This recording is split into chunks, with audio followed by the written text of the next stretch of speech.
Na wewe Daddy Owen, wacha kuaibisha Waluya. Wewe ulipenda Charlene. Na ndio huyu Charlene sasa tena anakutoka. Hizi ni aibu gani? Ile wakati ulinyang'anywa bibi na ule Mnigeria, sijui alikuwa nini, ukaacha hata kufanya kazi ya Mungu. Ulikuwa mwimbaji wa nyimbo za Injili.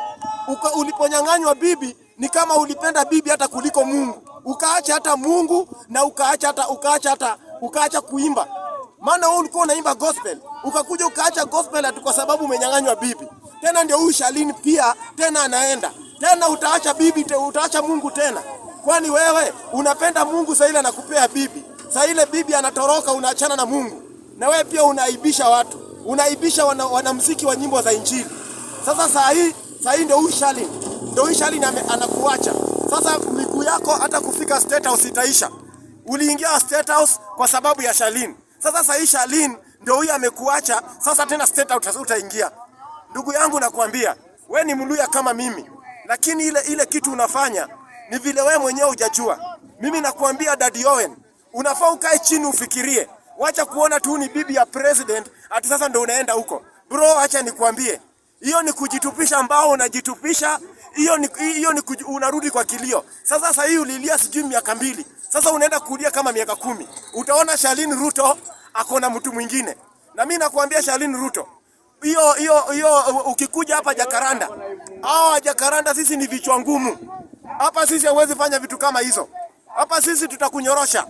Sisi hatutakingi ujinga kama hiyo. Unaenda ati sasa unaenda tuuombewe. Kwani hapa Kenya kuna mapasta? Ndio mnaenda mnabeba mwingine anajiita Benin. Ati mnamlete Kenya akuja aombee watu. Hapa hata kuna baka kina Kanyari. Hapa hata kuna makanisa, hata hapa Kayole makanisa ni mingi, Ambekasi makanisa ni mingi. Mapasta wakubwa. Kwa hivyo tunasema hivi, ile kitu chenye kiko, wewe Charlene Ruto, wewe kaa na Daddy Owen.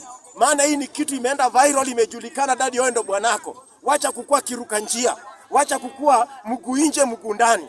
Hiyo ni tabia mbaya, na sisi tunasema kama Bunge la Mwananchi Jacaranda tunakemea hilo jambo. Maana hiyo ni kukua tabia mbaya. Unataka kuonyesha wasichana wa Kenya pia wanaweza unapata hata watu wanakaa na sisi kidogo, tena wakiona mwingine wanatoroka, ama umeona bilionea mwingine. Hiyo ni tabia mbaya. Tunasema hiyo ni tabia mbaya. Charlene Ruto ni tabia mbaya na ni tabia mbaya.